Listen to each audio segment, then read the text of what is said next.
You know what? I am not satisfied with only talking about 6 characters for Fighters Pass 2. Today I just want to cover everything. I want to talk about the future of Smash Ultimate's DLC in its entirety, where it's going, what it could include, where it will end, and when we will all be able to cheer on Mr. Sakurai as he rides off into the sunset on his much-earned vacation. Let's go. Of course, the natural starting point would be the DLC that we're currently getting, which comes in 2 forms, the paid and the unpaid. We're gonna start off with the fun one, the Fighters Passes. So far we have the Fighters Pass completed and an upcoming, even bigger Fighters Pass 2 on the horizon. Will Fighters Pass 2 be the final Fighters Pass? My guess is yes, but that is more based on my habit of trying to be conservative with my Smash speculation rather than any sort of calculated hypothesis from given information. As Sakurai and Nintendo probably want it, we don't know if there's going to be a Fighters Pass after 2. The closest thing we have to hard information on this is Sakurai stating that he'd like to keep improving on this record with Smash Ultimate for as long as he can. And while this isn't an absolute fact, it is the safest assumption right now that Nintendo did not intend for there to be a Fighters Pass 2 when they started Fighters Pass 1. And likely we're not certain about doing a Fighters Pass 3 until after 2 was announced and they can take some time to analyze the interest and performance of Volume 2. Now yes, I generally err on the side of caution and believe that Fighters Pass 2 will be the last one that we get. Nintendo has never had a game overstay its welcome with DLC, at least not the console games. They never keep a team stuck on one project for an overly long time. And as well, we don't know how long Sakurai is going to want to keep going with this game. Despite him saying he wants to improve on his record, that certainly doesn't mean he wants to be creating Smash characters for the rest of his career. Could Nintendo continue to make characters if Sakurai left as director? Absolutely, but I personally believe that they would choose not to. I think losing Sakurai would spell the end for Smash Ultimate's DLC. I do believe they would continue on to make a Smash 6 without Sakurai should they not be able to get him to come back, but I do think Sakurai and his involvement with Smash Ultimate and thus the DLC we will get with Smash Ultimate has a very real expiration date. Now, if Nintendo were going to take the live service approach with any of their games, Smash is one of the top contenders to adopt that model. So let's briefly touch on the ideas that support that there will be a Fighters Pass 3. Interest throughout Fighters Pass 1 remained pretty consistent. Of course, we reluctantly do not have many hard numbers to support this claim, so the most objective piece of data I can offer to support this claim is Google Trends. Woo. Of course, interest in Ultimate peaked at its release and at Joker's reveal. Then Joker came out and garnered the most search traffic of any new fighter upon release, but online interest in Smash has remained rather consistent after that, with fairly even peaks at the release and announcement of each new fighter. In fact, Byleth caused Smash to have more internet search traffic than any character since Joker. So if Nintendo is comfortable with where Smash is hanging right now, they have not yet been given a reason to believe that Smash is going to decline in popularity beyond where it currently is. Now obviously it will decline in popularity, that's just how these things work, but that decline is not happening at a concerning rate, nor is that decline gonna be happening super drastically anytime soon. If Nintendo did want to approach future content beyond Volume 2 more cautiously, they could adopt the model that currently Street Fighter V is using right now. Street Fighter V had 3 seasons of DLC characters, and for its quote-unquote Season 4, it's instead just releasing characters individually as they release. They aren't really tied together through one giant season, as Street Fighter V is sorta winding down as we prepare for a potential Street Fighter 6 or Marvel 4,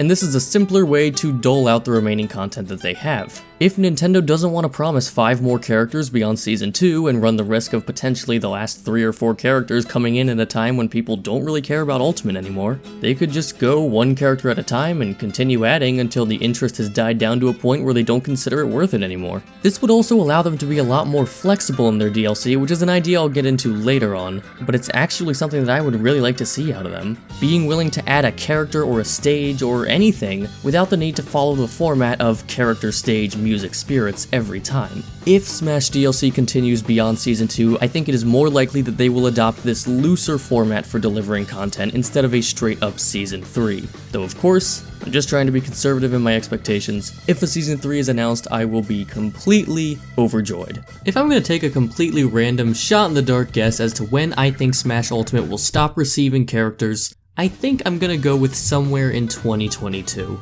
By the way, I'm also of the opinion that Fighters Pass Volume 2 is not actually going to take until December 2021 to release, so I think 2021 and into 2022 may still yet be able to feature content beyond Fighters Pass Volume 2, at least as far as new characters go.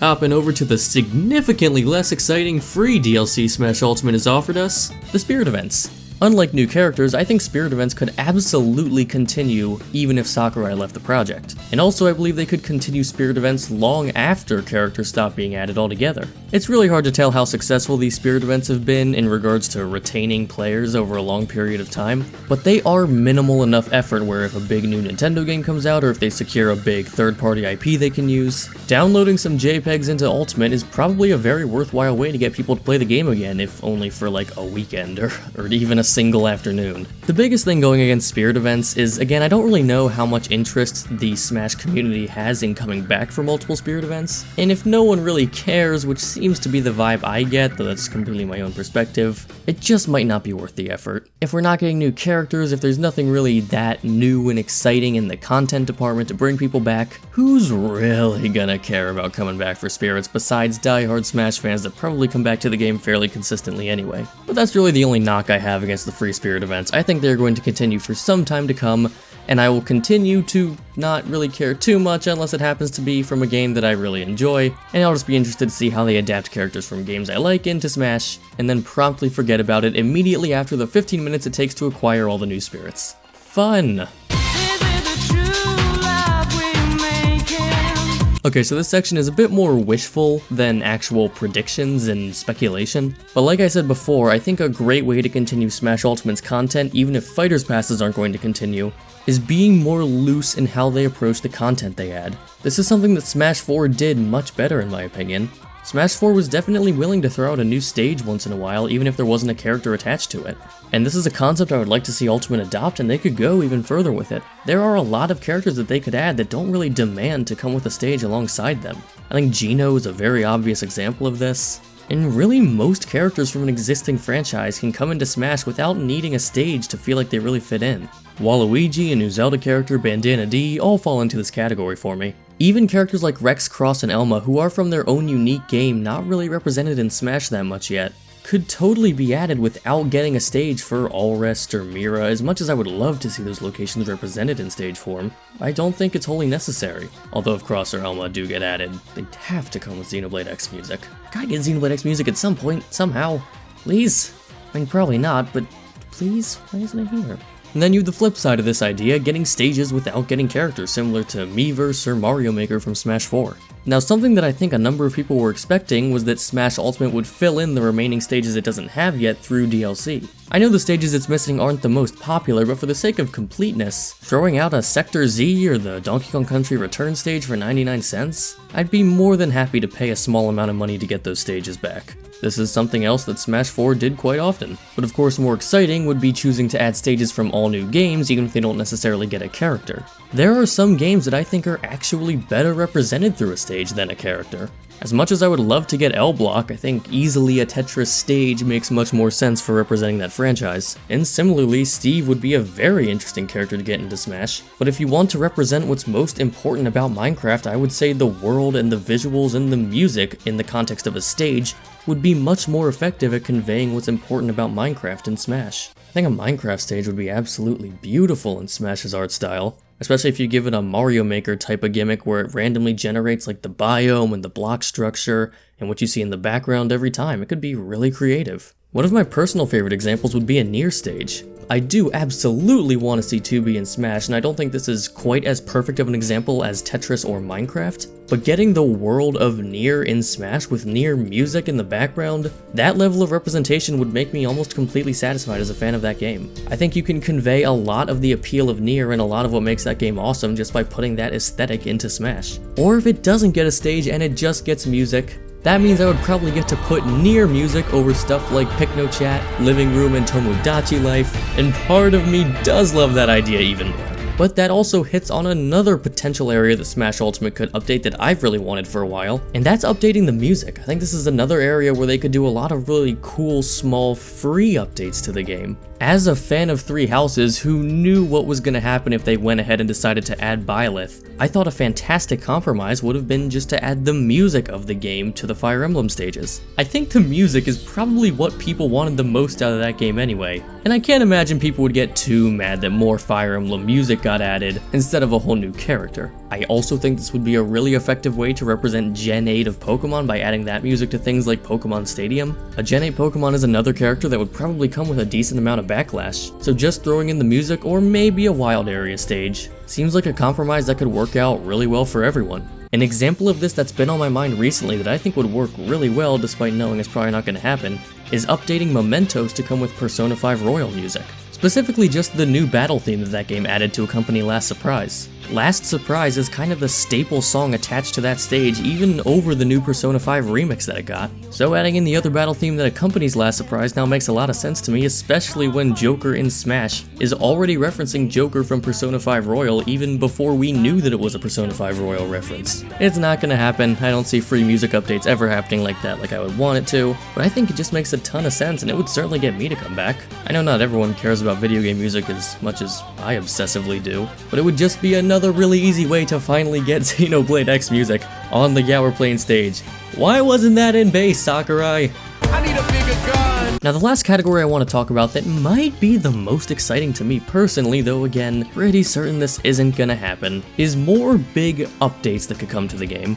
Things like general quality of life improvements that I would love to see, even though it feels like that's not really something they're focusing on anymore. We already know that Home Run Contest was the last new mode we're getting, so my dreams of getting Target Smash have been brutally dashed. But beyond that, I still have some wishlist items that I don't think are impossible, despite how improbable they are, though I think they would exponentially increase my enjoyment of this game. For example, I know we're not getting any new modes, but could you adapt some existing modes to online play? A while back we had a rumor that Squad Strike might be coming to online, and I would love for that to be the case. That would be one of my default modes of play, especially if I could put a Squad Strike mode into battle arenas. And speaking of battle arenas, everyone else has already said it and I entirely agree. Why can't I change my character in line? Along with other stuff like spectating in progress fights that I talked about in another video, there are so many tiny improvements that could be made to battle arenas to make them feel like a more complete, quality, modern online fighting game experience. But I know that ship has sailed, and one day I will accept in my heart that battle arenas will never be as good as I want to be. In fact, cross out battle arenas and just write Smash Online will never be as good as I want it to be. But while I'm here, a few more quality of life changes that I would love to see in Smash are things like saving your character in alternate costume like 3DS did, reducing the amount of time it takes the game to load each individual alt. I love that all the character portraits have these giant 4K renders. It certainly makes editing videos a lot easier and more fun with these renders, but couldn't you downscale them just a little bit more for the sake of loading quicker?